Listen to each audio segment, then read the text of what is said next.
indeed. 2017 has been so good to you, Tamara. What is new?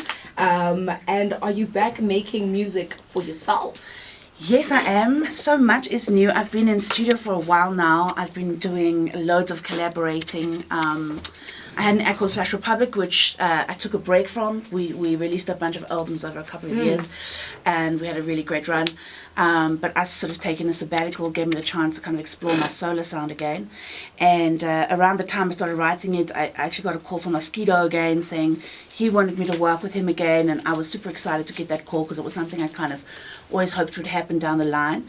And yeah, I took in some of my new music, and you know, I played him a song which, you know, and we discussed the dream, which for me right now is really to kind of tour Africa and sort of try to put myself on the map as an African artist, you know, a pan-African artist, if you know what I'm saying, and be able to sort of tour other African countries and that kind of thing, which I did a long time ago, but I think it's a very different ball game right now. It's an incredibly exciting time to be an artist in Africa, especially with all the cross-pollination and all the collaboration. It's just amazing.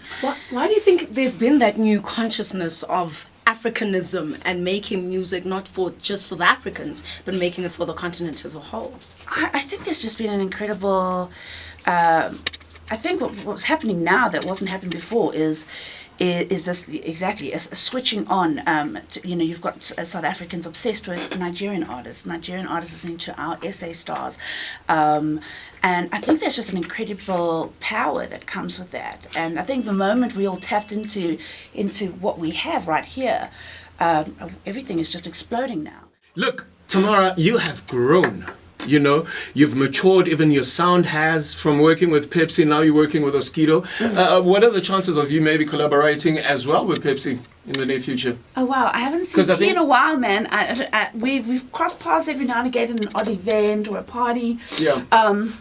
But I actually need to have a huge catch up with him. I haven't seen him in ages. Yeah. Yeah. How did the First Lady of Kwaito era begin for you? Well, exactly there, literally at this very house. I was like fresh out of high school. I was wanting to be on stage. I had discovered house music a few years prior, and I was jumping up with any DJ that I could freestyle with, you know, in house clubs and house parties and that kind of thing. Yeah. And I had an opportunity to go jump up with this DJ, and he said, I know this house in Midrand or whatever. Yeah. He's like, there's some turntables there. We need to go and, you know, jam. And we went round there, and there were a bunch of guys. I met people for the first time. And I was literally practicing there, and Pepsi came home from some gig and found me there in his lounge, singing. So he was like, you know, can I introduce you to my brother, and can you come and do this at one of my parties? And I was like, sure. And I mean, that party, wow. I think I got up on stage, and the whole room went quiet, like, who's this? Yeah. What is this girl gonna do now? But that was sort of the start, and soon after that I recorded Tsatsing Patla, and then after that, I mean, the rest was history. I can't help but just ask, you know, you first came into the scene, this was the song, it was Brand Tamara Day, and then the whole transition to being part of Flash Republic sort of drowned you somewhere, as much as you might have gotten a #1 hits during, I think it was the #1 on Christmas Day. Yeah, there were actually a few, but... As Flash Republic, now you're coming back as Tamara Day and the Boys.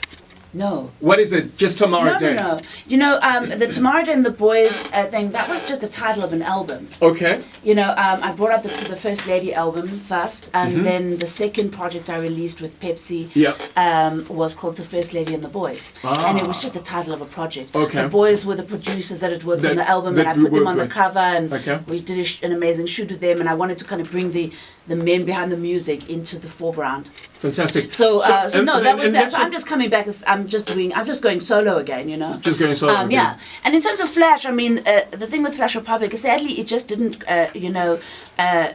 cross over to my urban fans. Absolutely. You know, one song did very well called Twister, which played a lot on Channel O. But aside from that, the sound just didn't cross over. And it was quite a lesson for me to understand that, okay, there were still these very kind of separate kind of scenes that were going down. Yeah. In my mind, I kind of just assumed everyone would just kind of follow what I was doing. But I mean, but that didn't happen necessarily. And I mean, I remember I would go we were doing so well, we were touring, we had number ones, we were always in the top 10 on radio, but we weren't being played on urban stations. And I mean, I would walk into like the shop and the lady behind the counter would be like, Tamara Day, like, she'd be like, what happened to you? It was a very shaky year for you a bit with the surgery. You had you had to undergo a sinus, vocal surgery. Well, I'm sure that was a bit of a scare because your voice is your pain. Yeah, well, I mean, we toured hard with Flash Republic, and I don't have an off button. Sure. I don't know how to pace myself, and it's been a bit of a hard lesson. My voice has always withstood just about anything. Performing, awake through the night, onto a plane, there to another gig, like hardcore touring, and an hour on stage every night, like belting out like dance tracks, in smoky clubs, the vibe. Yeah. And then talking to people after the gig for hours above the loud music. Eventually, after many years of that, I started to do damage to my vocal cords, and it was a big lesson, I couldn't speak for a long time. They operated on my cords separately. She couldn't speak for months. Sure. For months. Yeah, because they don't want to. If something goes wrong, they don't want to operate on both vocal cords at the same time. You'll lose your ability to speak. So they do 2 operations, which means, and for a period of time, you're not allowed to talk, and then they eventually take you through talking, and eventually you get back to singing. But you just don't know if your voice is going to be the same. I went to an amazing doctor, Dr. Lance Marin, but it was that time gave me a lot of time to reevaluate my life, and spirit the solo thing again, because I guess at that time you start to think like, okay, well, what have I not done? What am I not doing? What do I still want to do? What does the dream mean to me still? And suddenly, when your voice is stripped from you, you realize like how much I've been relying on my vocals.